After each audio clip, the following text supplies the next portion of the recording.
Nzambe na mawa, Nzambe na mawa. Tu es miséricordieux, compatissant, lent à la colère, riche en bonté et en fidélité, éternel des armées. Nasengi penza mawa na yo, iyo kama penza takunanga mbunanga Seigneur. Éternel, aie pitié, pitié Seigneur Jésus, aie compassion de moi. Gloire, ne me tiens pas rigueur, Seigneur Jésus. Je suis ton enfant éternel, mon roi et mon Dieu. Je suis ton enfant, Seigneur. Ne me tiens pas rigueur. Aie pitié de moi, Papa. Aie pitié de moi. Aie compassion de moi, Père très saint, bien-aimé du ciel. Nzambe Nabiso, éternel des armées. Papa Nangana Lola. Pardonne-moi, Seigneur Jésus. Pardonne-moi de toutes mes fautes, de toutes mes iniquités, de toutes mes transgressions, de tous mes péchés, Seigneur. Pardonne-moi, Père éternel Dieu, bien-aimé du ciel. Nzambe na mawa, Nzambe na bomoy, Nzambe na bolingo, éternel des armées. Yukelanga imawa, Yukelanga imawa nkolot, Yukelanga imawa mokonzi Yesu, éternel des armées. Gloire, pitié, pitié, pitié, pitié de moi, Seigneur. Aie pitié de moi, Père très saint, bien-aimé du ciel, Nzambe Nabiso, Jésus-Christ de Nazareth, Père de gloire. Pitié, pitié de moi, Massia Jésus Christ, Massia Nzambe Nabomoy. Aie compassion de moi, Papa Nangana Lola, Kotikanga Boïté, Seigneur, éternel des armées. Je suis méchant vis-à-vis de toi, Seigneur. Voilà pourquoi, Papa, je reviens devant toi, Seigneur. Je reviens à toi, Père, te demander à ce que tu puisses me pardonner. Pardonne-moi, Massi, Nzambe Nabiso. Pardonne-moi, Père très saint. En tout cas, Sambela, Zala penza concentré, Simba Nzambe. Lelo obimananda ku Herode. Lelo penza Nzamba yo kelo mawa. Lelo nde lelo. Sambela penza tombo la prière. Nzambe Nabomoy, éternel des armées, Massi à Yesu. Ko Sambela pété parce que bazotindi ko Sambela. Zala conscient penza, éternel des armées, Massi à Yesu Christo. Nzambe na bomoy, éternel mon roi et mon Dieu. Yokanga mawa, yokelanga mawa nkolo, yokelanga mawa mokonzi, mokonzi Jésus Christo, mokonzi Jésus Christo, éternel des armées, Père très saint. Pitié, pitié de moi, Papa. Hey, pitié, pitié, pitié, pitié, Seigneur, éternel des armées.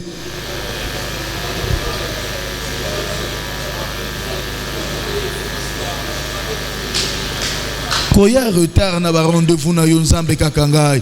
Merci à Yesu yokelanga mawa, éternel des armées, éternel mon roi mon Dieu. Mawana yo yokama, mawana yo tanga Nzambe na bomoy. Pitié de moi, Seigneur Jésus. Et pitié, pitié, pitié, pitié de moi, Père très saint, bien-aimé du ciel. Yahweh Nzambe na biso, Yahweh Nzambe na bomoy, éternel des armées. Na sengi mawana yo et yokama pensa.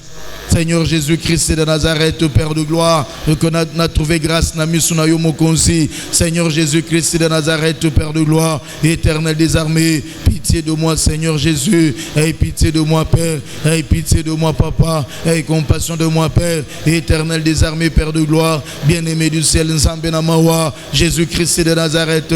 Pitié, pitié de moi, Seigneur Jésus. Éternel des armées, Père de gloire, Yahweh Nzambe na bomoy, Yahweh Nzambe na bolingo, Jésus-Christ de Nazareth.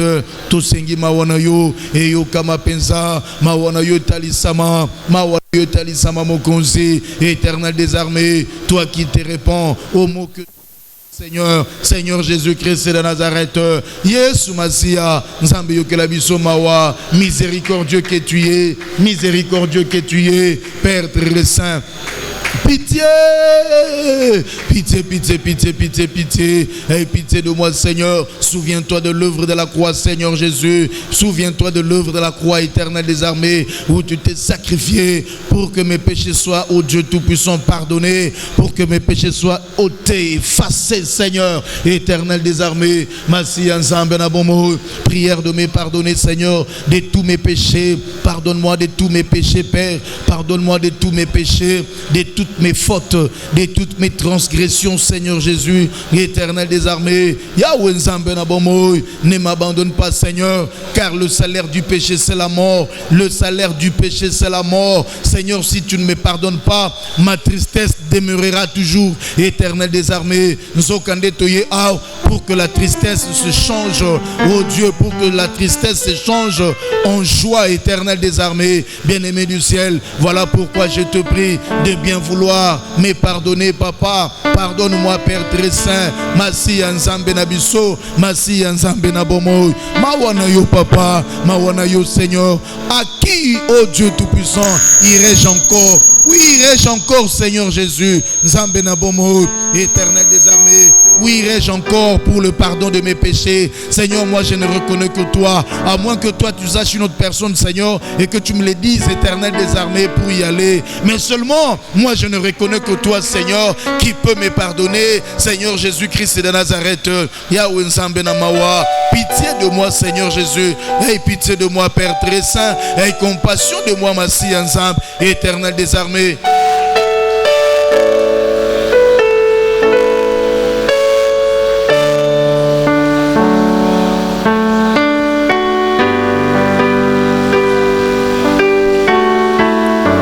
Maman ni nazo sambela. Papa ni nazo sambela. Oh Dieu. Nzambe yokela bisoma.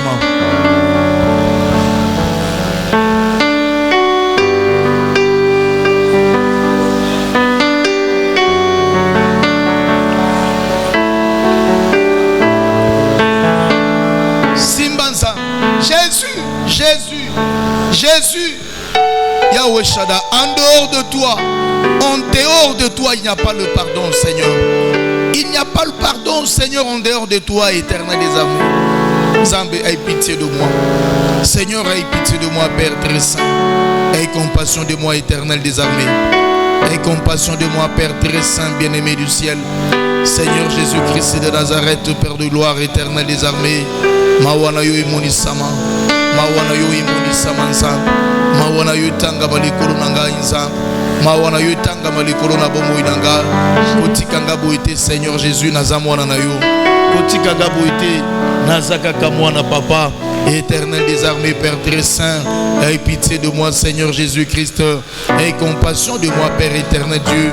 Yahweh Nzambe na mawa, Yahweh Nzambe na mawa, yukelanga imawa, yukelanga imawa, yukelanga imawa nkolo, yukelanga imawa Nzambe na bisut.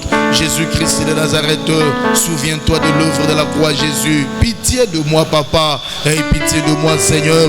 Aie compassion de moi, Père très saint, bien-aimé du ciel, Seigneur Jésus-Christ de Nazareth, Père de gloire, Éternel des armées, Nasengi Mawanayo, et Yokama Pensa ce soir, Nabomo Inanga Père, et que je trouve grâce à tes yeux, Seigneur Jésus, la grâce qui est une faveur imméritée, la grâce qui est une faveur imméritée, Père de gloire. J'aimerais, oh Dieu Tout-Puissant, trouver grâce à tes yeux, Seigneur, ce soir. Pardonne-moi, papa, pardonne-moi de tous mes péchés, pardonne-moi de tous mes péchés, Massia, pardonne-moi de toutes mes fautes, Seigneur Jésus, pardonne-moi de toutes mes iniquités, Père très saint, de toutes mes transgressions, Jésus de Nazareth, Nzambe na biso. Je ne suis pas digne, Seigneur, j'ai calomnié, j'ai colporté, j'ai envié, Seigneur Jésus. Oh Dieu Tout-Puissant, Père très saint, Jésus de Nazareth, prière d'avoir pitié de moi, prière d'avoir pitié de moi, Seigneur, prière d'avoir pitié de moi, Père très saint, prière d'avoir compassion de moi, Shaddai, prière d'avoir compassion de moi, Éternel des armées, bien-aimé du ciel, Nzambe na mawa, bien-aimé du ciel, Nzambe na momo. Jésus, Éternel des armées, pardonne-moi, Père très saint, pardonne-moi, Père éternel Dieu, Yahweh Shaddai, Éternel des armées, éternel de mon roi, Mawana yo, yo kama pensa, Mawana yo yo kama nan, Atakonanga munanga Père de gloire, Mawana yo talisa ma pensa, Atakonanga bobo inanga Père très saint, bien-aimé du ciel, Nzambe na bikamoa, bien-aimé du ciel, Nzambe na mawa, éternel des armées, éternel mon roi Dieu, bien-aimé du ciel, Papa nanga na lola, Papa nanga na lola, Massia Jésus Christ, éternel des armées, pitié de moi. Pitié de moi, Jésus. Aie compassion de moi, Shaddai Wachendelela. Éternel, mon roi, mon Dieu. Sambé, Mawana Yodio, Yesu Kotikagate, Yesu Kotikagate, Papa, Yesu Kotikagate, Shaddai, Jésus Christ de Nazareth, Nasengi pardon, Nasengi pardon, Nambema Yesu Kotikagate, même ce que je reconnais, même ce que j'ai déjà oublié, Seigneur, Limisanga, Seigneur, Limisanga, problème à repentance, cherche les hommes de Dieu. Problème à repentance, Kende Koluka. Protocole à Seigneur l'audience, pas pasteur. Problème à repentance, Kotikada Kofukamate. Luka Oyambola. Luka Oyambola.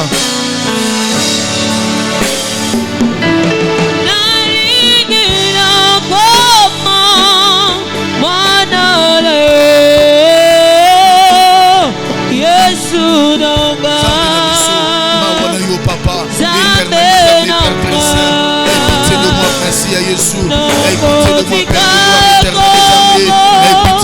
Pitié de moi, Seigneur. Aie compassion de moi, Père très saint. Bien-aimé du ciel, nous emmène bien-aimé du ciel, nous emmène à moi. Éternel des armées, éternel, nous voyons Dieu.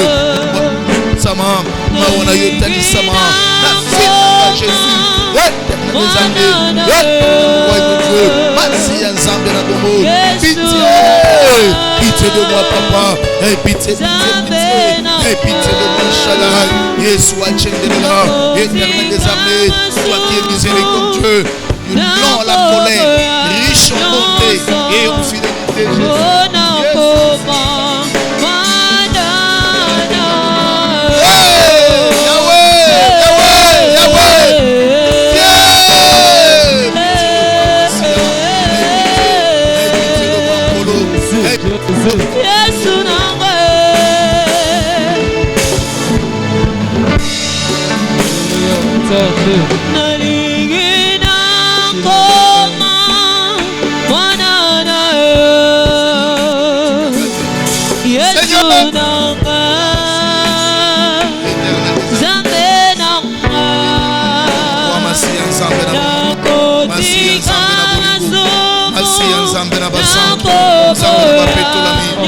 Éternel des armées, la Seigneur, et mon Isama Pensana Boumouinanga, éternel des armées, aie pitié de moi, pitié de moi, Seigneur Jésus-Christ, éternel des armées, Père de gloire, bien-aimé du ciel, Zambena Bolingo, Yesu Zambena Bolingo, Yesu Zambena Bolingo, Jésus, éternel des armées, Père très saint, pitié de moi, aie pitié de moi, Seigneur, éternel des armées, Père très saint, aie pitié de moi, Jésus de Nazareth, Yahweh Nzambe la mission Jésus, Yahweh, oh Dieu.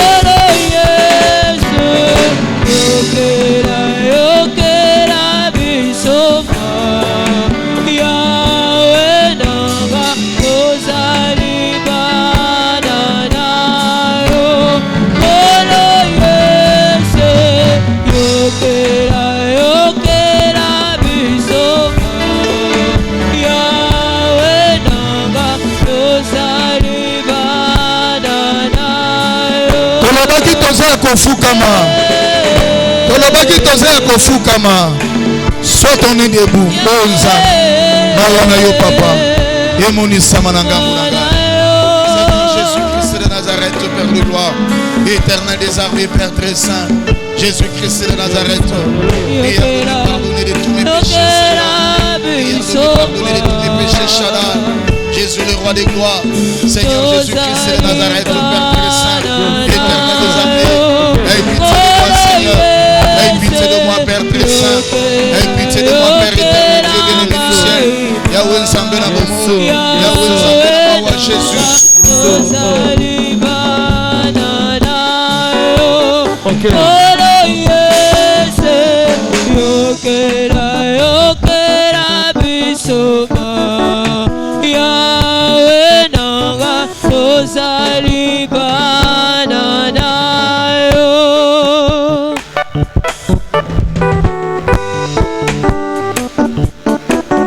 Alléluia.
Yahweh Nzambe na bomoi.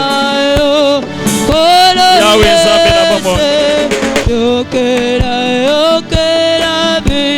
Biso mawa Yahweh. Ozali bana na Yesu.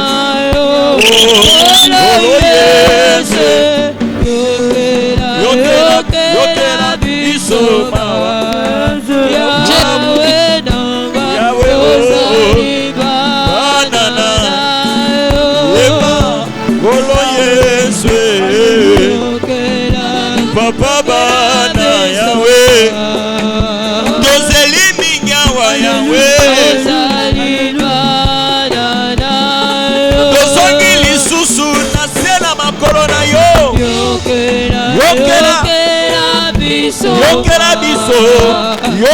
biso mawa zali mwana Tozongi na makolo na yo Yesu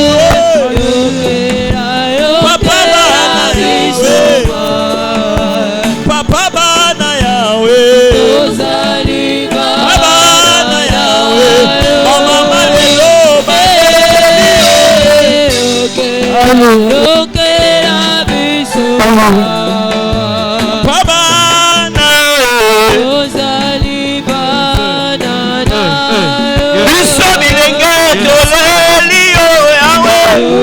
Yokela biso Ya Yesu nanga wa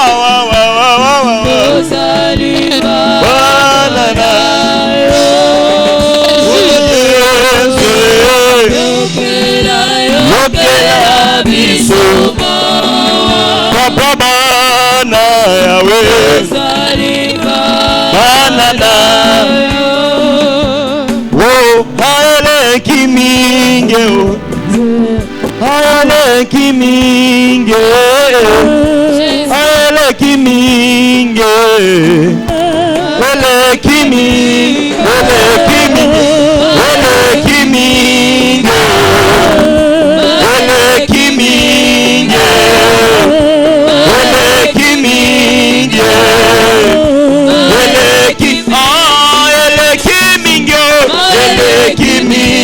Masumu nanga elekimi Madonna ngawa elekimi Indumba nanga elekimi Moyimbi na tika teye elekimi Elekimi Elekimi Elekimi Moyimbi na tika tenga yoyo Elekiminge Elekiminge Elekiminge Solo Yahweh Elekiye Elekiminge Elekiminge Elekiminge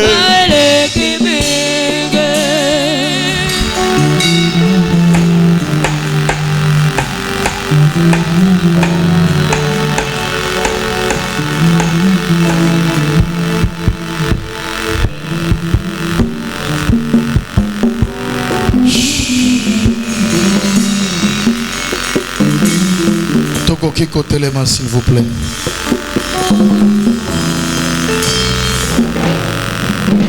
Tokoki kotelema s'il vous plaît.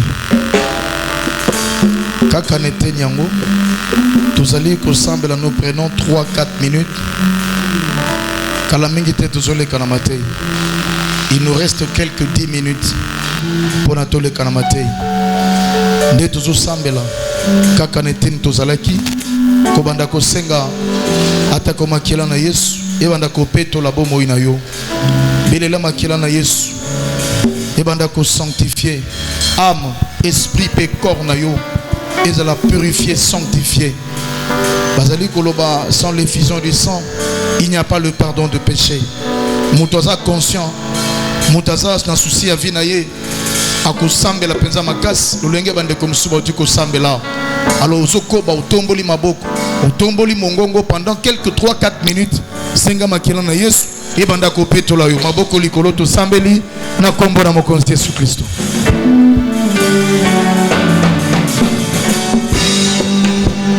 Yahweh, Yahweh, Yahweh, yeah, yeah, yeah, yeah, yeah. Oh. Masumu na salinga yoyo nakoki te komibomba Yango nazongi na ndako mokonzi okelanga mawa lokuta elatinga nzoto nakoki te komibomba yango nazongi na ndako mokonzi okelanga mawa oyo siwa bolingo yokela yokela na ima papa bana yawe bwana oyo yesu wa bolingo yokela yokela na ima papa bana yawe bwana oyo wa bolingo yokela yokela ngai yokela na mawawe okuta elatinga nzoto nakoki te komibomba yango nazongi na ndako konzi yokelanga mawa moyibi elatinga nzoto nakoki te komibomba yango nazongi na ndako yokelanga mawa okuta elatinga nzoto nakoki te komibomba yango nazongi na ndako ya okolo yesu wa bolingo okela ngai okelanga mawa yawe azali mwanana lutumba natika te papa ote moyibi natika te yawe papa bana yawe wanana haeleki mingo haeleki mingo haeleki mingo eleki eleki mingo eleki mi eleki mingo eleki mi eleki mingo eleki mi eleki mingo eleki mi moyibi kayo na sikate eleki eleki mingo eleki mingo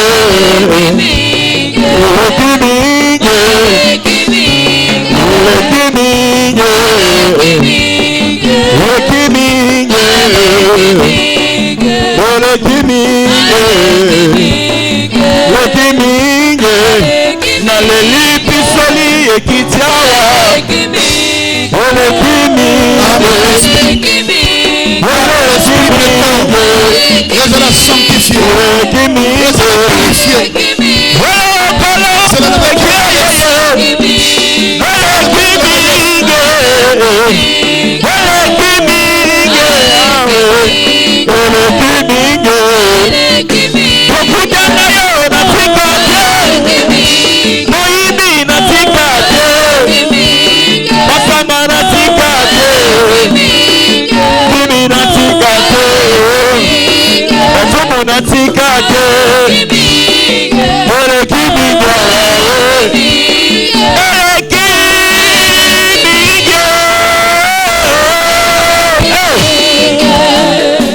Compassion de moi, mon Dieu.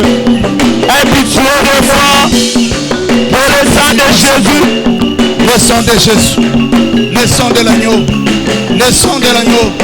Le sang de Jésus. Le sang de l'agneau. Le sang qui purifie. Le sang qui sanctifie.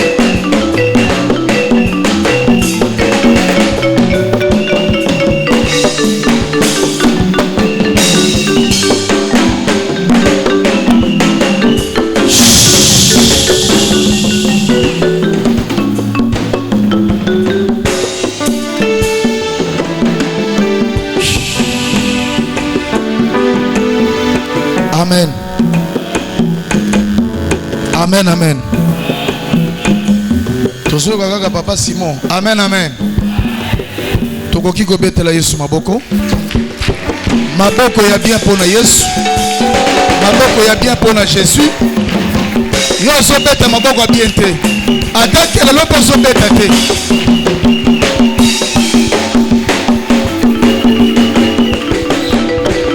Merci.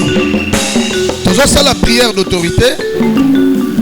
Pendant que Tokobanda Kosambela, le protocole a quand même la biso motei. Tozo ça la prière.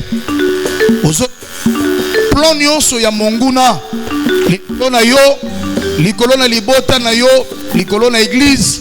O nyonso monguna bongisi na suka ya mbula ao. Makambo za ebele Satan zo telemisa déjà. Maman kolukate oza la surprise. Ndezo banda ko telemela. La surprise nyonso désagréable na suka na mbula ao. Ozo baby sango zo rendre en sans effet. Et cause la paix makambo na accident. Et cause la paix makambo na kufa plus que comme ça. Ozo telema toute surprise telemela yango, toute surprise désagréable. Ozo baby ça ba plan nyonso monguna. Loboko na mbali likolo. Nous invoquons le nom de Jésus. Nous invoquons le nom de Jésus. Avec lui, nous ferons des exploits. Il n'y a pas un autre nom qui nous a été donné. Il n'y a que le nom de Jésus qui nous a été donné. N'importe quel combo.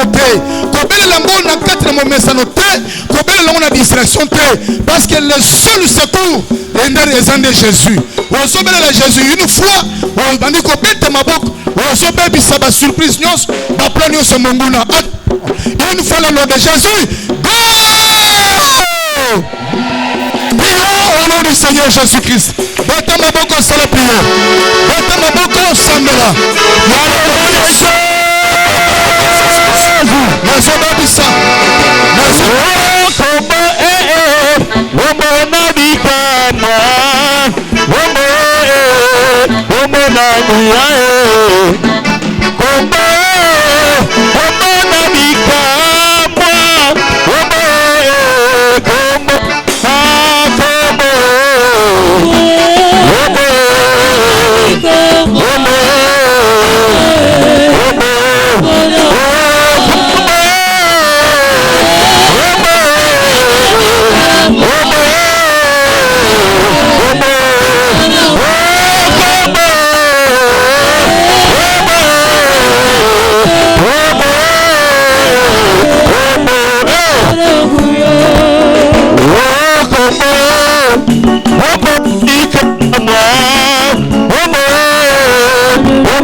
Yoka, otomboli maboko mibale likolo, ozo crier 3 fois le feu.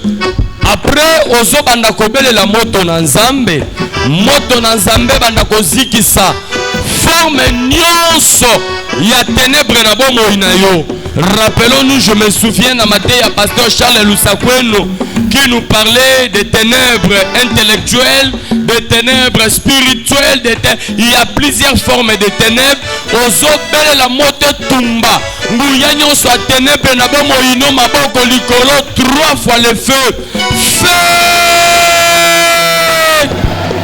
Deuxième fois, feu! Troisième fois, feu! Ozobeta maboko ozosambela.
C'est là au nom de. Oh, c'est là au nom de. Oh, c'est là au nom de. Bota maboko na milolo pour l'ensemble bisiko zali. Poussez des cris de joie à l'honneur du Seigneur. Milolo, milolo, milolo, milolo. Merci. Tika nzamba lola apambola yo. Tolobi mokonzi na lola apambola yo. Ozu esika ya kwanda obeteli nzambe maboko makasi.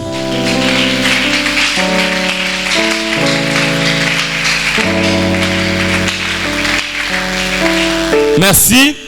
To pesi yo mbote na kombo na Yesu. Tika nzambe apambola yo. Sans plus tarder, to zali kokoba na musala na biso ya munene oyo to zali na yango oyo wapi mama likambo ezali la tristesse sera changée en joie. Na lingala mawa ekobongwa na esengo. Amen. Tozo pesa nzambe merci pour le lo lisusu tokutani ezali libaku malamu. Merci mingi na notre pasteur Oyo a salibiso encore marque à confiance pour être telemana Oyo esika. Amen amen. Ezana ada ezana elobeli moko elobamaka mwangi mingi bandeko babrana misende balobaka yango balobaka ke la chair Oyo ezalaka ya pasteur. Et à un certain niveau, tous autres d'accord na yango parce que bien aimé côté le maliboso awa ezali responsabilité pe mokolo ya suka nkolo akosambisa Bible zolo baki basali na nzambe bakosamba bako répondre pona ame moko na moko. C'est pour dire que côté le ma awa ezali eloko oyo n'importe qui akoki ko passer seulement soki nzambe azali na yete de peur que eloko moko ya mabe to likase ya mabe ezala glisser. Je me souviens, comme nous avions dit hier, que nzambe ayebisi na Moïse alobi na ye pona 70 anciens d'entre parmi les peuples pe ngai na kozwa l'esprit qui est en toi na yango kati na bango. C'est-à-dire que tous les 70 anciens au bazali ko travailler, en réalité ce n'était que Moïse qui travaillait na kati na bango. Amen, amen. Donc c'est pour dire que tant que tozon di makesher ezaya pasteur, c'est parce que tant que tozon le ka awa, tozali toujours kokende na cadre ya même vision o nzambe asolola na ange na ye. En d'autres termes, tozali lokola juste ba instrument, mais c'est l'esprit du Seigneur où ezali ko agir dans notre Père, ne tozali ko landa même ligne d'idée, la raison pour laquelle tozo pe sape merci et pas na pasteur nabiso. Amen, amen. Alors bien aimé, eloko tolingi o comprendre ezali nini. Ezali que nzambe tango azali ko benga biso, azobenga biso pour une mission, azobenga biso pour apona bit, azali ko benga biso pona tit o yemoko nzambe ayebi. Alors lobby eleki tolobelaki sur la tristesse qui sera changée en joie. Tolobaki que selon ma dictionnaire, tristesse ezali action, o ezali dépression morale, o ezali causée par réalité moko boye. Donc tristesse ezali état moral ya mutu, o ezali akati ya konyo kwama moral ya mutu ezali ko souffrir, moral ya mutu ezali konyo kwama, mais konyo kwama nango ezali par rapport ya eloko moko boye, eloko moko boye causé yango. Donc tristesse en d'autres termes to bengi yango mawa. Tristesse ezali regret, tristesse ezali souffrance ya âme. Amen, amen. Alléluia. Tristesse étant souffrance ya âme, ça dit que âme ya mutu ezali ko souffrir. Alors lobi na lisungi na nzambe toyaki koloba que Jésus lorsqu'azoye bisabaye kolike bokomona ngai un peu de temps, pe un peu de temps bokomona ngai te. Jésus était en train de dire que pendant que ngana kozala te boko souffrir, c'est-à-dire que absence nanga ko marquer bino, absence nanga ko travailler bino, absence nanga ko créer moi mawa. C'est peut-être par ce sens que neto bandaki ko talisa na lisungi na nzambe que ça c'était tout à fait normal. Amen, amen. Muto yazali vraiment mwana na nzambe, tope même dans le cadre ya bolingo bato babala. Vraiment là où il y a l'amour bien aimé, absence et swaka. Amen, amen. Soko moni mutalobi alingi yo, mais absence na yo zolobele rien. A cause ça la un mois moni yo te à l'aise. À cause ça la une année moni yo te à l'aise. Il y a lieu ya komi tuna est-ce que réellement alingaka yo nzamba pambola yo. C'est comme ça que Jésus zoloba que boko zala na tristesse. Yango bi un peu de temps boko mona ngaite. Ça dit que pendant onkolo azali te, il faut esa moment o ekozala caractériser na mawa moko boye. Et lobi tolobana ki mwana na nzambe absence ya nkolo ezali aussi période oyo mutu azali ko vivre musika na nzambe. Yango tozwaki exemple ya David oyo bazalaki na boumbu, et pendant moment ya boumbu basengi ye même basengi bango baye manzembo esengo. David alobi parce que toza musika ya Sion tokokoka ko sepela te. Et on avait dit que moto azali réellement mwana na nzambe alingi nzambe na ye, soki azali musika na nzambe akozala l'aise te. Amen. Donc par là tozolobe la tristesse o ezali selon Dieu, tozolobe la tristesse o nzambe azoko luka, tozolobe la tristesse o nzambe azanango posa. J'avais aimé intervention ya papa de qui après pendant koloba que par là nous ne voulons pas dire que il faut obandako kima musika na nzambe pour bandako regretter, non, mais tout en étant sur terre mwana na nzambe nyonso apôtre Paul alobi yango ntoma Paul alobi parce que même papa de kitango azolo bango alobi que faut pas koloba que na bandako créer péché, na bandako provoquer masumu pour que na bandako créer tristesse wana na lukango na makasi. Non, eza na effort moko te tokosala. Alléluia. Parce que ma commis ici répondant à la question wana. D'ailleurs biso nyonso ne toza boye ntoma Paul alobi aussi longtemps toza na nzoto oyo nous demeurons loin du Seigneur. Naba pasteur naba ndimi. Aussi longtemps toza na nzoto oyo nous sommes loin du Seigneur. Ça dit que d'une autre manière, kozala na sena mokili oyo.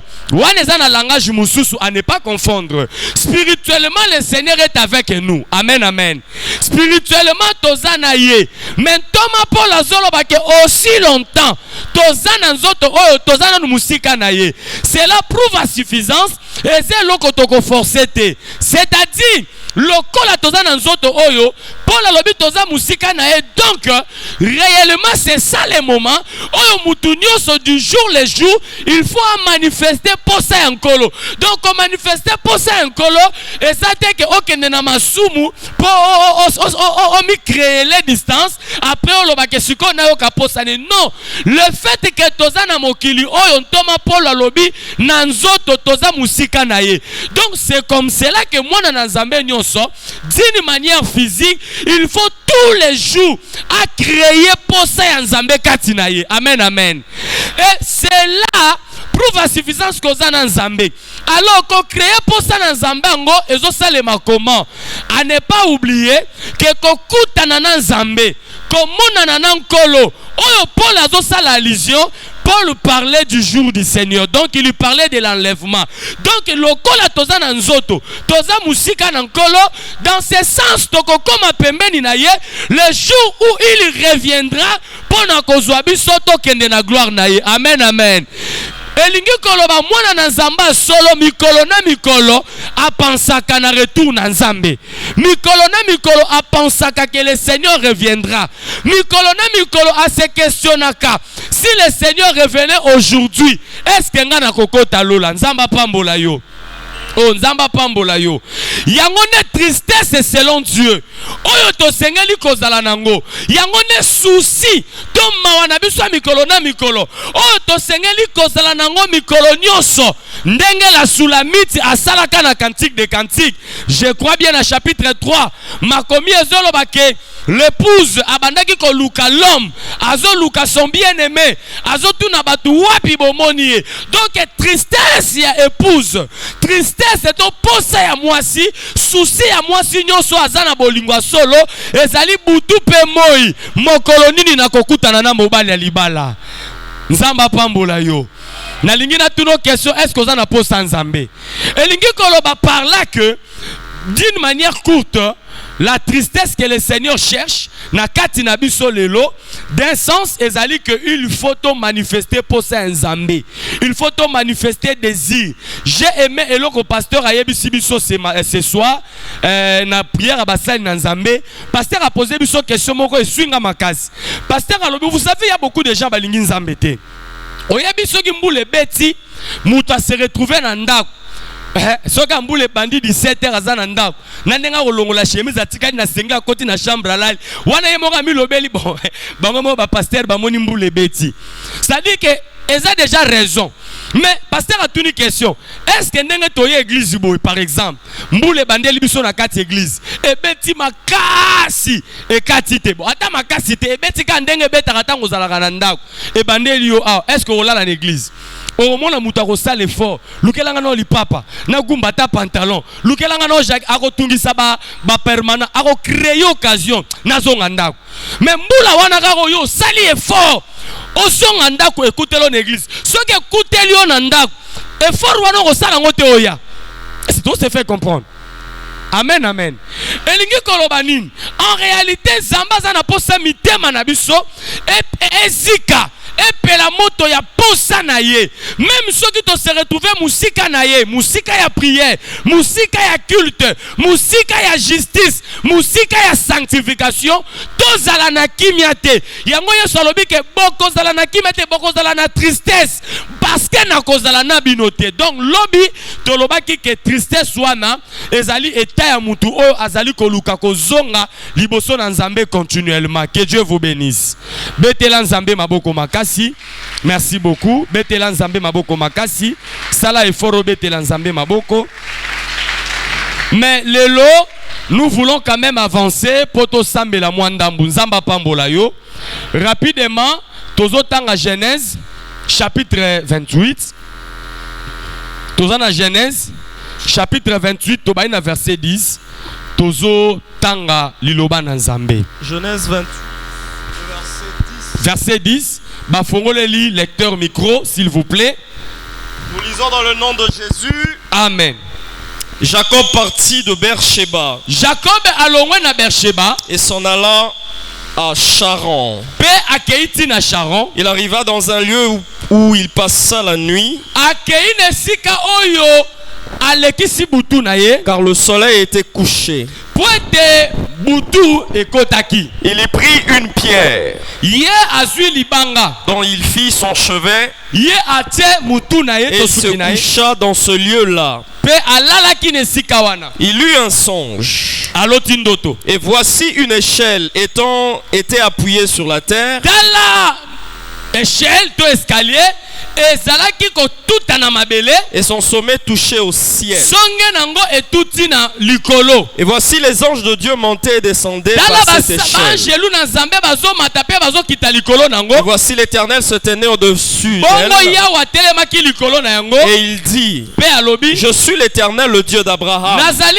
yawe nzambe na Abraham Ton père est le Dieu d'Isaac. tata na yo pe nzambe ya Isaac. La terre sur laquelle tu es couché, Wow, mabele oyo nyati je la donnerai à toi et à ta postérité. nakopesa yango yo na bakitani na yo. Ta postérité sera comme la poussière de la Bakitani terre. no bakozala lokola putula mabele. Tu t'étendras à l'Occident et à l'Orient, Yo kopanza na esika nyonso. au septentrion et au midi. Na ebimelo na moi pino na katikati Et nango. toutes les familles de la terre seront bénies en toi et en ta Pe mabota postérité. nyonso ya mokili bakopambolama na yo pe na bakitani na yo. Voici, je suis avec toi. Tala nazali na yo. Je te garderai partout où tu iras. Nakobatela bisika nyonso Je kokende. te ramènerai dans ce pays. Nakozongisa na mboko. Car je ne t'abandonnerai point, Mpo na kotika yo te. que je n'ai exécuté ce que je t'ai dit. Soki nakokisi te oyo nayebisaki yo. Jacob s'éveilla de son sommeil et il dit, Jacob alamuki na pongi pe alobi. certainement, Ya solo. l'Éternel est en ce lieu. Yawe aza na esika oyo. Et moi, je ne le savais pas. Nga nayebaki te. Il eut peur et dit Bongo abangi alobi. que ce lieu est redoutable. Esiko ezali somo. C'est ici la maison de Dieu. Ndako ya Nzambe. C'est ici la Awande. porte des cieux. Liekuke ya lola. Et Jacob s'éleva de bon matin. Jacob atelemi na tongo makasi. Il prit la pierre Azwi libanga. dont il avait fait son Oyo chevet alalelaki moto na ye. et il adressa pour Bongo monument. abongisi yango lokola ekeko. Il versa de l'huile sur son sommet. Asopi mafuta likolo nango. Il donna à ce lieu le nom de Bethel. Apesi esika kombo ya Bethel. Mais la ville s'appelait auparavant Zoka Luz. kombo nango ezalaki Luz. Jacob fit un vœu en disant, Jacob alapinda ya lobi. si Dieu est avec moi Soki nzambe azali et nanga. me garde pendant ce voyage que je fais, Abateli nga na mobembo nazosala. s'il me donne du pain à Soki apesi manger ngai lipa ya kolia. et des habits pour me Pe bilamba ya vêtir, kolata. et si je retourne en paix à la Soki maison de mon nazongi na père, kimia na ndako ya tata na alors ngai. l'Éternel sera mon Dieu. Oh yawa kozala nzambe nanga. Cette pierre que j'ai dressée pour monument Libango na tie lokola monument. sera la maison de Dieu. Ekozala ndako ya Nzambe. Et je te donnerai la dîme de tout ce que tu me Nakopesa donneras. yo moko na zomi ya nyonso. Amen. Amen. Amen. Amen. J'aime ça. Acclamons pour le Seigneur. Au Vanzi, merci. Est-ce que nous pouvons acclamer pour le Seigneur? Je sais. Peut-être question osons se poser. Comment relier le verset au Tangi? La tristesse sera changée en joie.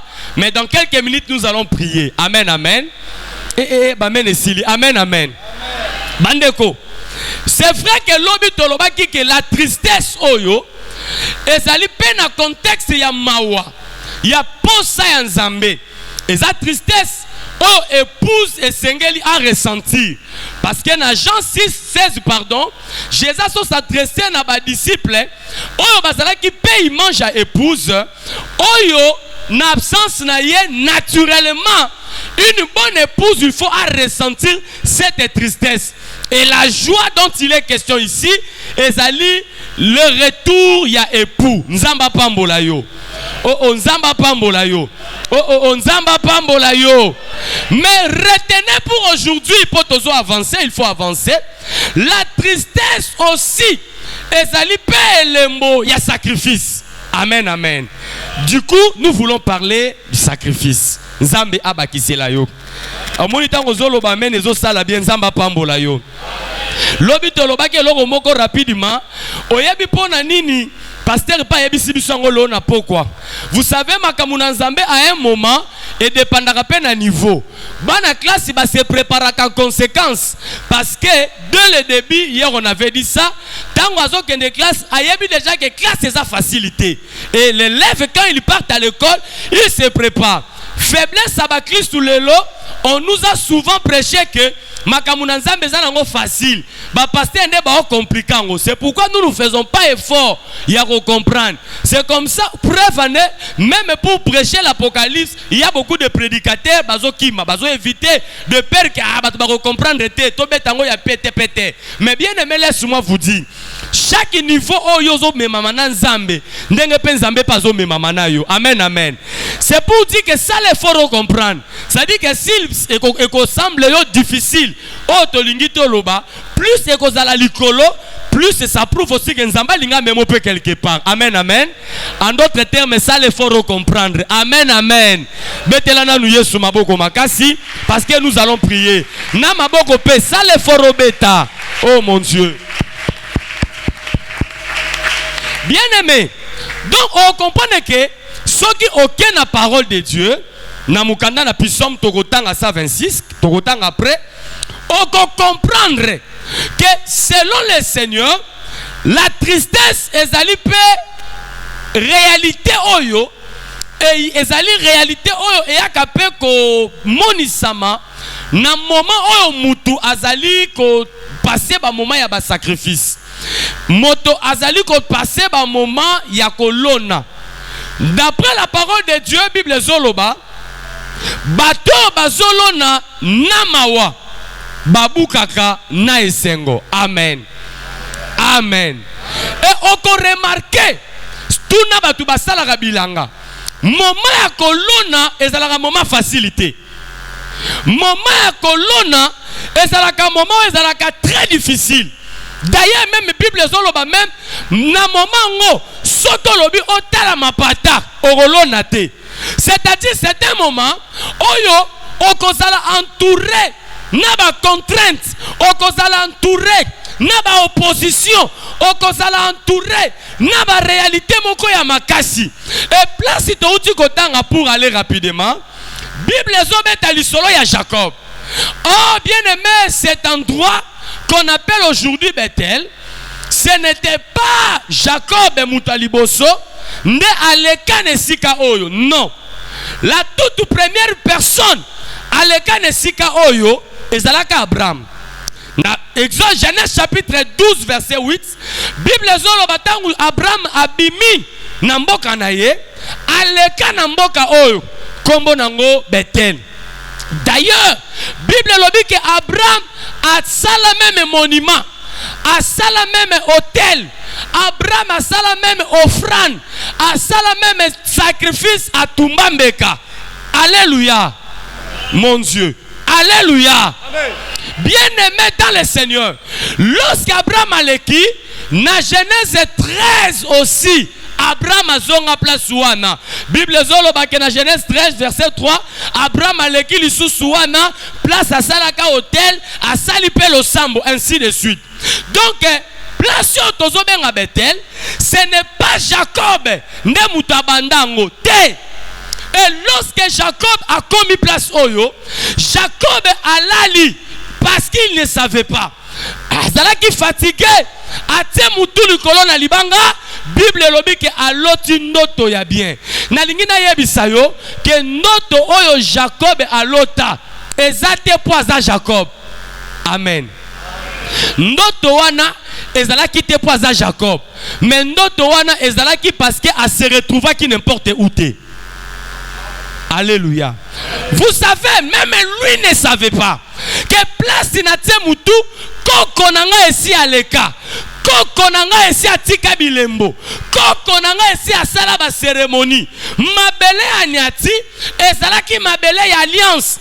ezalaki mabele oyo koko na ye asala makambo koya ya Jacob place wana eloko ezokamwisanga.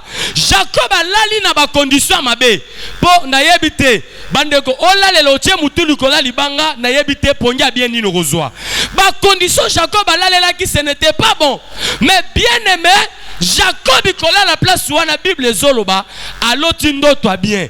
Pourquoi falota ndoto bien? Parce que koko na ye, parce que Abraham aleka avant atikala déjà ko sceller l'endroit na sambeli nzamba pambola yo. Oh na bandeli nzamba pambola yo. Soko tangi Genèse bien, tangu nzambe ayebisi Abraham ke na kopeso mabele oyo. Abraham asala tour ya mabele. Oui. Même à Israël, tant que Nzambe a pessié mabele, Israël peut à sala tour ya mabele. D'ailleurs, à comment on a livre moko, il y a 7 livres, il y a 7 pages. Bible zolobake, Abraham a sala qui sacrifice, a sali offrande. Donc du coup, lorsque Jacob est arrivé, et ça qui à cause, il y a oyo Abraham a sala qui. Nalingina loba parla mes frères et sœurs, que eloko biso to sengeli koyeba. Au monde nyoso tozo sala na sena mokili awa. Nyoso tozali ko sala na vie na biso, yeba ke même so que ça difficile, yeba ke eko suka na biso te, même ba descendant na biso ba kobuka mbuma ya bolamu to sala. Amen. Alléluia. Nazolo de la tristesse dans le sens il y a sacrifice. Dans le sens il y a muto azo souffrir pour Nzambe. Dans le sens il y a muto anzimi discipline pour Nzambe. Abraham ayebaki ke ba pesinga mabele oyo mais abandi ko sala bisala sala abandi ko saka mabele etango azo sala bongo azo sele yango. Lorsque Jacob aye alali azwi ndoto Jacob azolota ezalaki ndoto oyo à cause ya lieu comme je viens de dire et puis tango alamuki na tongo alobi je ne savais pas. Bien aimé tika na yebisa yo lorsque to pusani liboso na Nzambe, lorsque to pusani ko sambela ko luka Nzambe, tout ce que nous faisons comme ma discipline, tout ce que nous faisons comme ma sacrifice, tout ce que nous faisons comme ma effort pour Nzambe, yeba ke pa Nzambe bolamu pour la rater. Eh ayoki ngate na bandeli bolamu pour la rater. Oyebi bandeko même ata bana na yo bakobuka mbuma ya bolamu zo sala.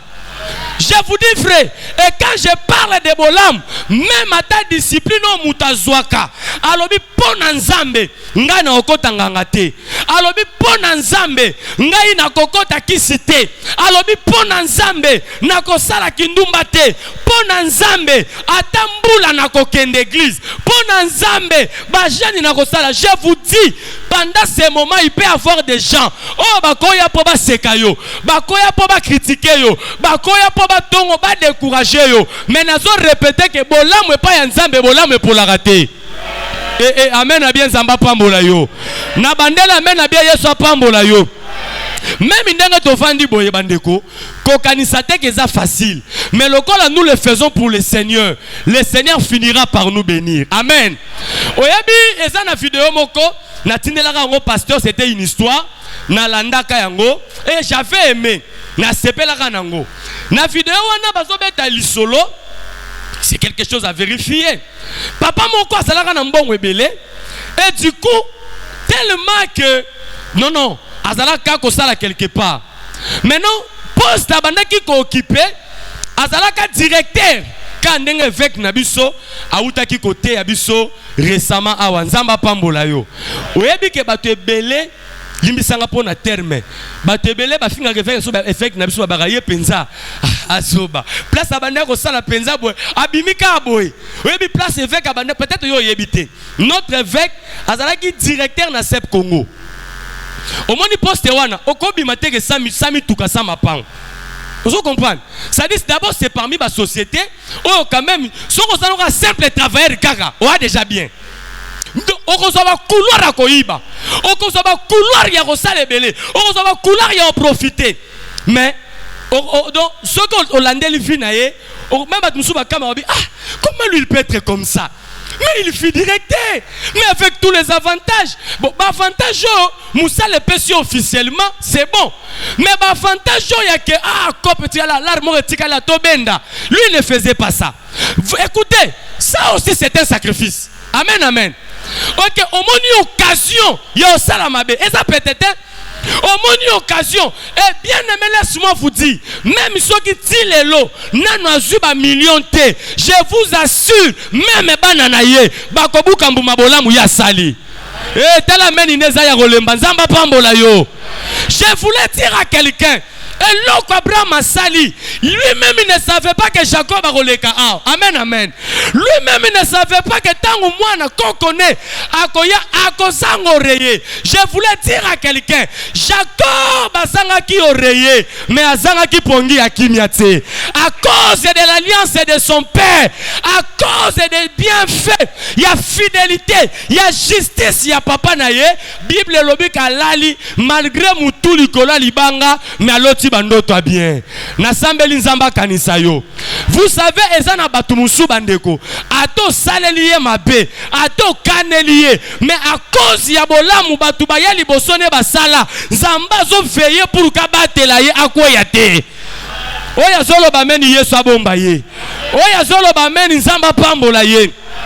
Ezana batu bandeko ata soki akutani na mobali oyo mobali wana fina bango baloka bango balakela bango mabe ma cause alliance nzamba zo se souvenir alobi mwana mwasi oyo mama na bango akaba vina ye na losambo mama na bango bolamu asala nzamba komi kolandela na ya yo bana même si akwai na mobali ya ndoki nzamba épargner ye a cause ya mabolongo yo buka po na nzambe o tala meni ezana se Yesu apambola yo.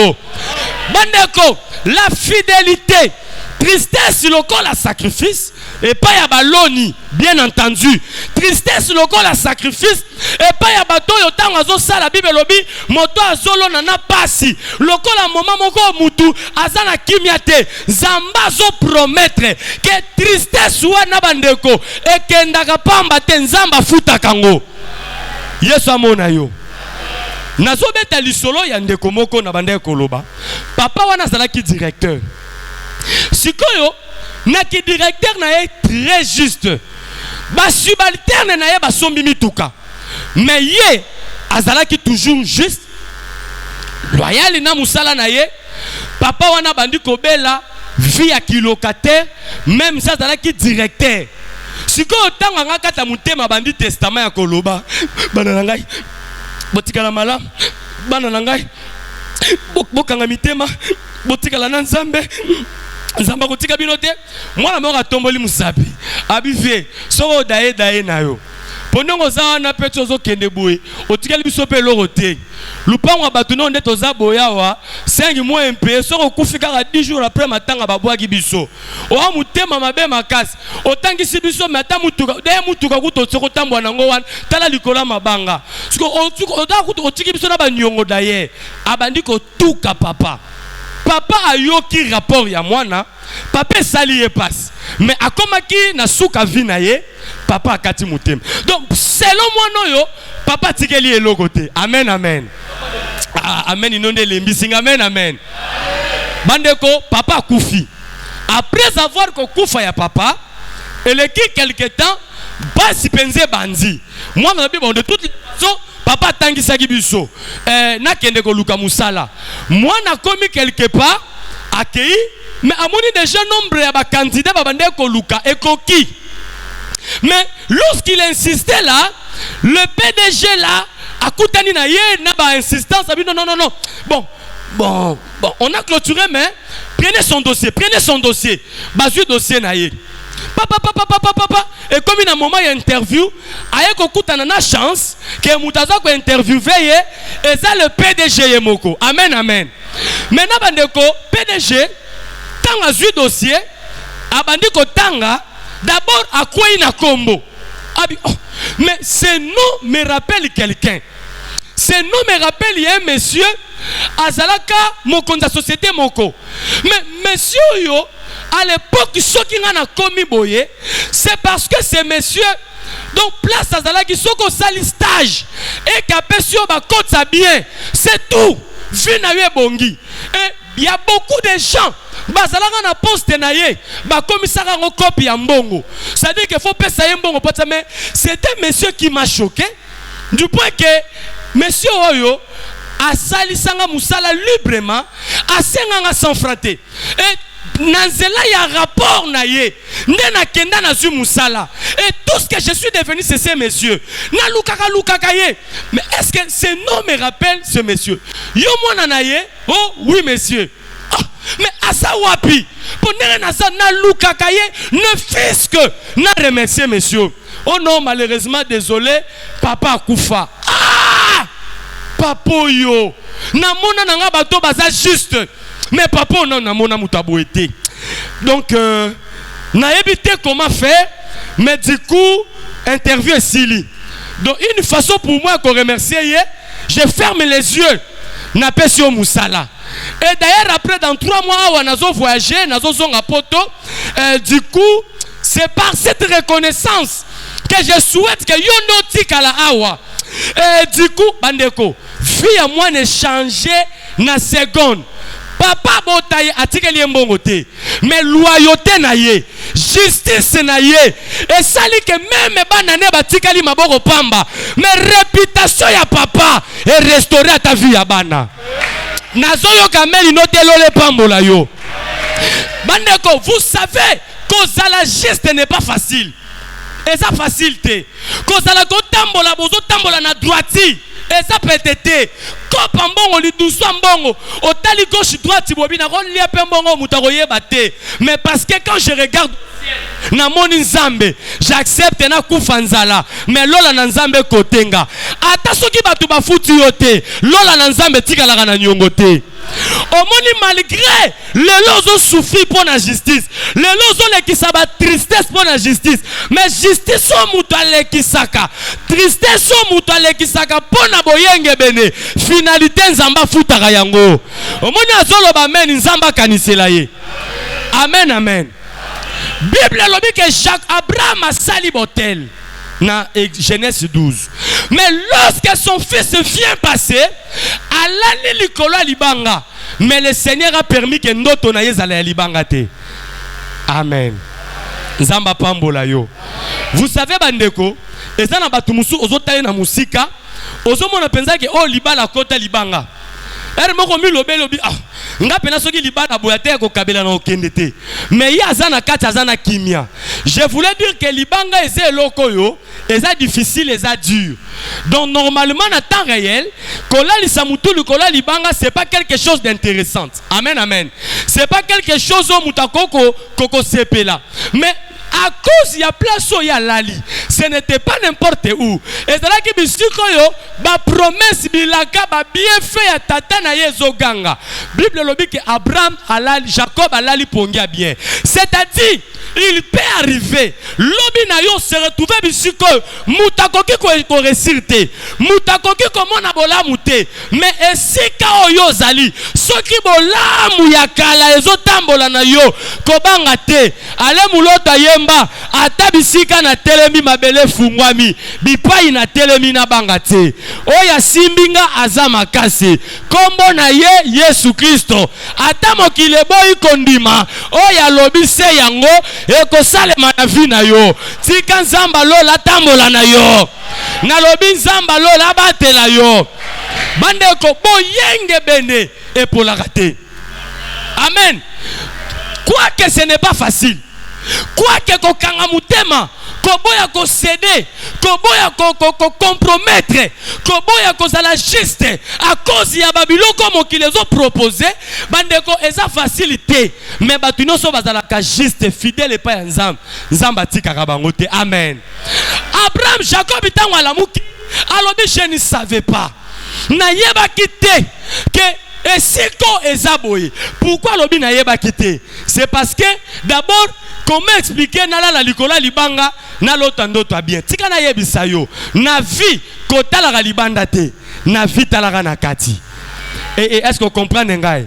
Na zolo bango na sanso yo lingo zwilate yo ki kutu balobi te ke kotala libanda te na rolato na lingite na zolo bela wana te, mais na zolo ba na vie nzambe azotala oyo eza na kati. Elingi koloba ke apparence ekoki kolakisa c'est comme si oza malheureuse.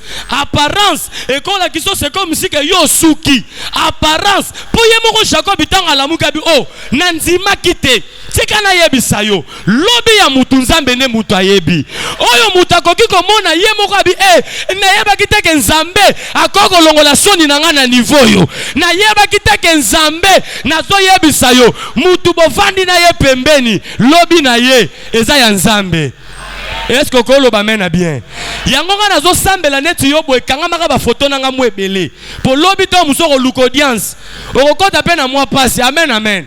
Oh ozondi mate batu bakanga maka na président awa na Philadelphie lo bazo mone pete oh na lobi mabe musoko ba oh mais azaka frère musoko tout na kana pe ayo pe apusa na kuna mais lelo siko kene ko vana ne kiti mo komi problème nazo sambela nzamba honoré yo. Oh, nazo sambela nzamba honoré yo. Cela veut dire quoi?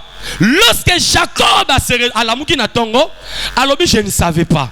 Parce que na se retrouvé na lotindoto, mais notongo na moni na comprendre que awande nzamba zali. Et lorsque Jacob a la mouki, Jacob alobi place où est redoutable, place où est ndako nzambe, place où na ko négliger te. Directement azui huile. Directement libanga alalelaki Bible zoloba a commission yango monument a pakoli yango mafuta alobi boye lokole za boye nga na kei na kozonga metangu na kozonga soki nzamba batelinga soki nzamba bundelinga soki nzamba le fait que alobi biloko wana Bible lobi que Jacob asimbi nzela akei na lingo betela na nzambe maboko avana biso likambo moko sana no effort a robetela Yesu maboko. Alléluia. Poto chité, fongola nous Psaume 126. On a pu compromettre. Psaume 126. Fongola nous Psaume 126. Oh touti kolaka. Mon précieux frère Jévic Omoniango. Ouais. Merci beaucoup. Psaume chapitre 126. Et ça on a un verset ebelete to banda directement na verset premier kaka. C'est pas grave. Allons-y. Quand l'Éternel ramena les captifs de Sion, bandeko David azoloba tangu nzamba zongisi bato bakangama kina Sion, nous étions comme ceux qui font un rêve. Alléluia. Amen amen. Amen. David alobi ezalaki lokola batu bazolota ndoto. C'est-à-dire quoi? C'est-à-dire que même bango moko bandima kite que nzambe akoki ko ramener biso bandima kite. Je voulais dire à quelqu'un la tristesse oh ezali komata na mutema mutu. C'est-à-dire que ba difficulté ba pasi oh mutu azali komona à cause ya boyenge bene batu wana nzamba kisaka bango kaka nzamba kamusaka bango toujours. Amen amen. Lorsque quelqu'un craint Dieu, lorsque quelqu'un souffre injustement, David alobi biso pesa la ki bongo mais tangu nzamba yeko visiter biso même biso moko tonzima kite. Amen. Amen. Allons-y papa, allons-y. Alors notre bouche était remplie de cris de joie. David alobi monoko na biso e bongwanaki e komi koyemba banzembo esengo. Oui. Et notre langue des chants d'allégresse. Pe lolembo na biso e komi koyemba baloyembo ya lokumu yesengo. Alors on disait parmi les nations, l'Éternel a fait pour eux des grandes choses. L'Éternel a fait pour nous des grandes choses. Nous sommes dans la joie. Éternel ramène nos captifs. David alobi Yahweh akangola kabakango bakangami oya ye bakangama quelque part comme de ruisseaux dans le midi. Oui oui, lokola litima ya mai na kanangonga ya katikata mokolo. Ceux qui sèment avec larmes bato oyo bazali kolona moissonneront avec chant d'allégresse. Amen amen. Amen. Nalingi na yebisa yo nini par là. Vous savez bien aimé ko sala misala malamu ko banga nzambe lokola notre évêque autaki ko témoigner awa lokola témoignage ya papa o na uti ko pesa yo ko zala juste fidèle et pas inazambe C'est une façon de s'aimer. Amen, amen. Lorsque vous s'aimez pour le Seigneur, même avec beaucoup de difficultés, bien aimé, laissez-moi vous dire une chose. Vous savez que même dans notre église, et ça n'a pas tout le église makolo. Mais avant de trajet, et ça trajet au tamboula makolo. Oui, na solo bango pour nayebi quelques personnes. Oh, que papa n'enga na yebo na ye prière makolo. O mituni papa, o tu wapi? Non, o talika, ya solo makolo. Ah, er mokobo. O melina mutema po o décourager te mais o mi lobeli mais est-ce que nga kutu ngana go koka o mi tu bandeko o mi mais o eza sacrifice ya makasi. Je vous dis bandeko, sacrifice nyoso mutu asalaka pona kombo nzambe, je vous dis azolona. Amen. Oyebi bandeko, kokanisa teke mutu nyoso apesa ko frande in église azo pesa ngo patikali nango. Non, mwana bazo koso. Je vous dis même na Bible eza na batu Yesu à l'hôpital, cette femme a perçu tout ce qu'elle avait. À ça quand la Bible était même les lois, il y a des gens bandego yo monde aux autres chola, aux autres pesaka 500, aux autres pesaka 1000 francs, mais soroye baka. C'est tout ce qu'elle avait, c'est tout ce qu'il avait. Bandeko, je vous assure, et ça n'a pas tout. Bazo sala ba sacrifice pour nanzam. Amen, amen. Peut-être oh yo na nos comités. Peut-être yo ozo pia ba réseau belé na lembi na saliboye eza na batu bandeko basala ba un mois na ngomba eza na batu lelo zo mona bandi alala na mabele azo nzambe moko talobi non na lingi na yebisa yo nzambe afuta ka sacrifice. Oyebi pourquoi la plupart kati na biso bazo luka on nzambe azo tikanga parce que sacrifice tozo sala na nous comité. Au monde pena que ser moko boye célibataire abindenge na zabwe banda na yamba kolo Yesu Masiya na tamolaka na kobanga nzambe ti lelo na yebi mobilité ti lelo na yebi mwasité nazozela mokolo na kobala eza facilité bandeko entre nous toloba na malili elanga eza facilité. Amen, amen. Mais au monde mutalobi ata posa nzoto ye na kobanga nzambe eza neti yo ya yo te ye chaque année akoyaka na ye oh année wana koyaka na décembre année okota koyi na mars année wana koyi do yena na alekisa ata 6 mois te boy alobi na nzambe mbula mubimba ina na pamba na zolobela kokate. Je voulais dire à quelqu'un, vous savez nzamba futaka mais nzamba futaka bato bazo sala sacrifice. Alléluia. Vous savez tristesse dont je parle ce soir, et cette tristesse ya mutoyo azo traverser ba moment yo azo leki sa sacrifice. Papa nanga tangi nzamba lobi moto ya zolona na kolela. Oyebi ko sala sacrifice ko banga nzambe eza petete mais kolela oyo zo leki sa pona gloire nzambe. Bible lobi okobuka ngo na esengo. Mutu nyoso banga nzambe ne siko kola pambola ye. Na bandeli mutu nyoso banga nzambe ne siko asala ba sacrifice tika nzamba papa rafa kanisela ye. Nazo sambela musala oyo séminaire esila te eza la période de rémunération pour na yo. Nzamba mona pe ba sacrifice au sala afuta yo. Ndengo solo ba men nzamba kanisa yo. Amen, amen.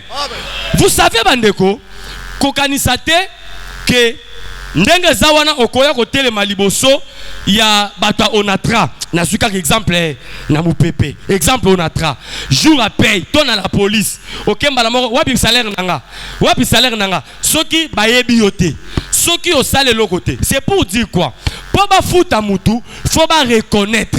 Cela veut dire bandeko tangu tozoya na église nzamba futa biso musala na yo fe ganga nzambe fa mona mbeka à un certain moment aux autres traverser des moments moko talobi non je pouvais supporter mais pas jusque là. Oh nzambe kanisela ngai oh nzambe. Vous savez à un moment bandeko prière à mutu pose à l'efficace il faut pe o exibaka babiloko mususu sala pe pona nzambe. Amen, amen. Amen, amen. Eloko mo yelinga na loba. Amen, amen. Eloko muso yelinga na loba. Amen, amen. Vous savez, oyebe eloko nini emema ki David na kwa isa Goliath. Biloko ezebele. Mais à un certain moment, David a bandi ko rappeler. A bandi ko sala liste. Alobi ndenge na zaboy na bunda na ba ours. Ndenge na zaboy na bunda David a bandi ko rappeler babolam. Ba sacrifice. David a oyebi bande konanga na vie chrétienne histoire ya passé ya mutu et jouaka un rôle même pour nzamba kanisela yo. Amen. Oyebi mwana mobali moko boye Yesu aboko yanola ye. Même batu basimbi Yesu na lipeka. Ba epela c'est la vie. Bon vie na nenga mabete te ebike yonde kolo mais biloko lingo sala oyo bongo te pardon papa. Bana mibali lokola mwana mobali oyo. Yo cause la teka zobelelo ovandi pe. Mais église outi côté ya cher oté ya kiwana. Mais muta somba ndeye. Oh. Même Yesu azongi normal. Ozo comprendre ngai. Limbisa na expliquer bon. Bazolo bake makambo azo senga yo. Ndenga zawa na ifo ya nola ye. Po ndenga zawa atonga tam. Nazolo be l'offrande te. Nazolo ba moni moko be sala ka moi bien. Ozo sambela. Moi lo lendo bon Nzambe. Nzambe na ngai. Ndenga na zawa na komi na 30 ans, na komi na 35 ans. Nzambe na yebi mobali te po na yo. Et ça la moi bien. O mona na prière moi lenge. Ça dit que ozo sambela, ozo tala pe sacrifice au salina nzambe. Bandeko, vous savez, il faut que luka peta ozo sela nzambe, o marqué pe nzambe. Et ça là important. Oh, amen, amen. Yo saka kolo nanga, yo kama do prière yo kama wande bor na yo zwa. Kolo yo kama, ozana mo biloko moko te bokote misanzambe ndengo moninga. Nazane sengo. Nazane sengo parce que alléluia. Au moins botala ndenge évêque abande ko lobango na fier azolo bango quand j'étais à Brazza on a remis azolo bango ne lengi po azongi saki sko ya yo zongi sa. Amen. Bandeko entre nous na makamza moi bon moto moi lengi zalaka même Paul tango azoteya alors bibotika na lo bata la manière des hommes et ça la moi bien moi histoire même papa Raf mo kabet la kabiso tomata bangomba to sala ba 7 jours à sec azolo bango po salango soka sala ngo te moko zala pene belema oyo kolo banzambe so beloko wana nde nzambe akoya ko bongo lango e comme sengo. C'est comme ça musala oyo tobanzi et ça musala nzambe azana posa a futa batunyo so ba traverser ba tristesse pour nzambe na lingena yabi bien aimé luka pour nzambe o accepter ko souffrir oui supporter luka bandeko na histoire na ona nzambe o za la peine babiloko. Je donne un exemple pour nakata papa pasteur moko zoloba abi témoignage moko Jésus na bosani je ne sais pas abi basalaka service moko nazalaka na $200 na ndaku mais tangu na kena pesi oyebi eza na batu oyo soka vandi abandi ko yebiso ba moment lekisa ba humiliation lekisa pour nzambe okovando bi wa muteme ezate oyo yo zokumisa wana yo so souffrir. Omoni nzambe otozo sambela des fois pour tambola na ye bien il faut marquer nzamba kanisela yo oyebi mabala musu pagise et comme belle famille baboyi mwana mwaso akende mobali avanda bi bazo boye c'est bien azana mabeme mwana mwaso moni biloko azo raisonner bolamu mwana mwaso bo bango bazo loba po ba mona moni na komi na mbongo mais mwana mwaso passe ya bande ko moni na malgré mabe mwasi mais mobali mwa résistance. Je vous dis soko marquer nzamba okotelo kaka. Oh, tika nzamba kanisela yo.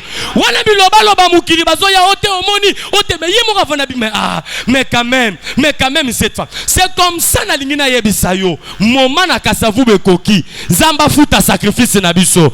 Nzamba futa ba tristesse nyonso. Oh to traverser pona ye. Même atako ya église makolo ya na kata musalo nzamba ko futa yo. Mais question na ngezali est-ce que yo ondimaka ko andire pona nzamba? Ya kovandi boye ba présenter ombongo bi bon na kosumuka nanga na kosenga mawanzamba ta lobby mais non mate esili betela nzambe maboko bongo siko frère bakata mate ya bongo soto okata ndenge nika boye tokati betela na Yesu maboko pardon na lingina yebiso boye bandeko nous avons un Dieu oyo abongo la kako tristesse abatu et comme esengo. Amen. So tristesse azobongo les ya ba démon ali feloté. Tristesse azobongo les a mawa oyo muto azoko souffrir juste injustement. Muto azali ko souffrir pour nzambe. Muto azako souffrir c'est comme ça nous avons vu Jacob alali likola libanga mais bandoto na yezalaki libanga te.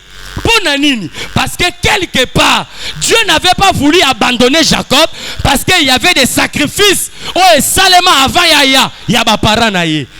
C'est comme ça, mon plus tard. Tant que babandi ko nyoko la ye et pas ya là-bas. Angelo abimelié. Ange ayebisi je suis le Dieu qui t'avait apparu à Bethel. Ngainde na ye na bikisayo. Ngainde nzambo lakaki. Donc on comprend que nzamba tikaka Jacob ité. Pour nani parce que ce qu'on tali famille na bango, ezalaki famille abato sacrifice. Banda na Abraham muto sacrifice. Oye na Isaac muto sacrifice. Oye na Jacob muto sacrifice. Sacrifice o muto sala rapport na Nzambe. Nde moment ekoki na 21 jours. Nzamba ye rien que pour na ko rémunérer sacrifice wana. C'est comme ça, ce qu'on a na sacrifice c'était attends na service ça la ta sacrifice a roya avant. O créer ta quelques éléments nzamba futelo nango. Amen amen. Ko ya ko telema na banki te ozane loka o réclamer te moye kak. Luka ozala ne loko o Zambe ako kanisela yo. C'est pourquoi na lingi to gumba mituna biso.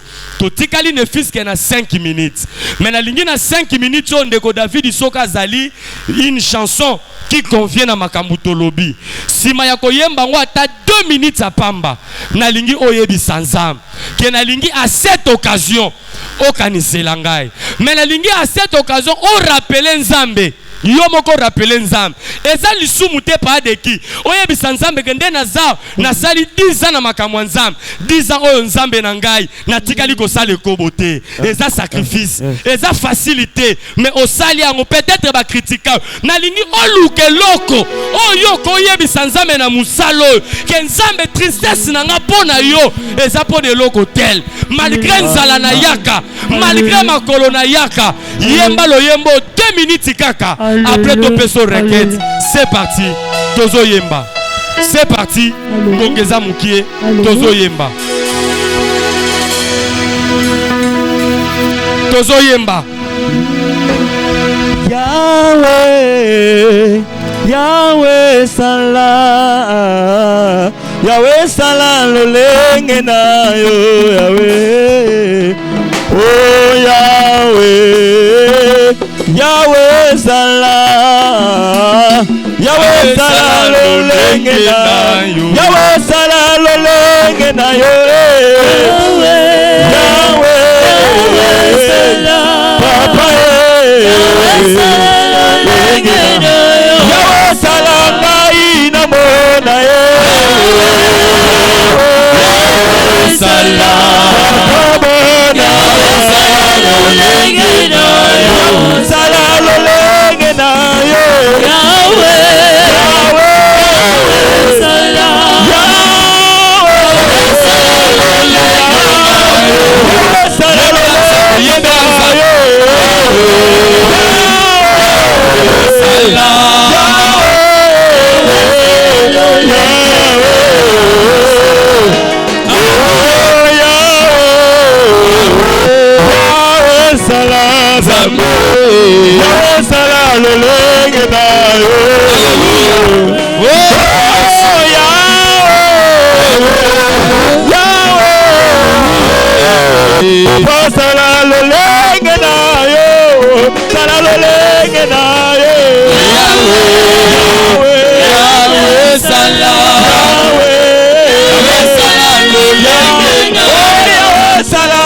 Fongola maboko mibale requête na liboso senga grâce na Nzambe.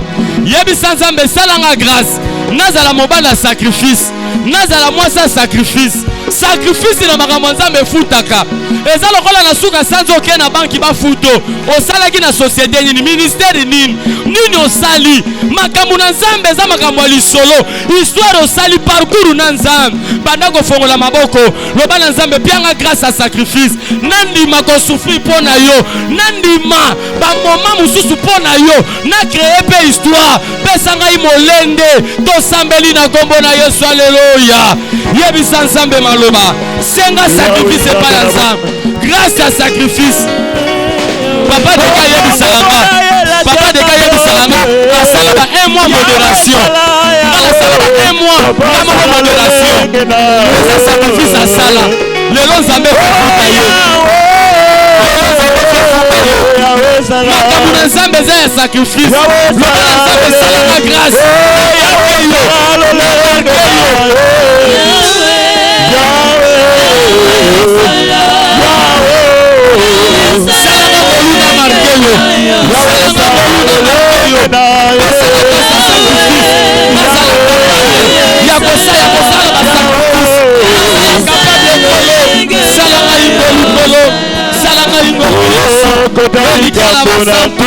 Yawe nzambe masi ya papa na ngai elikana basala Yawe nzambe masi ya Yesu kolo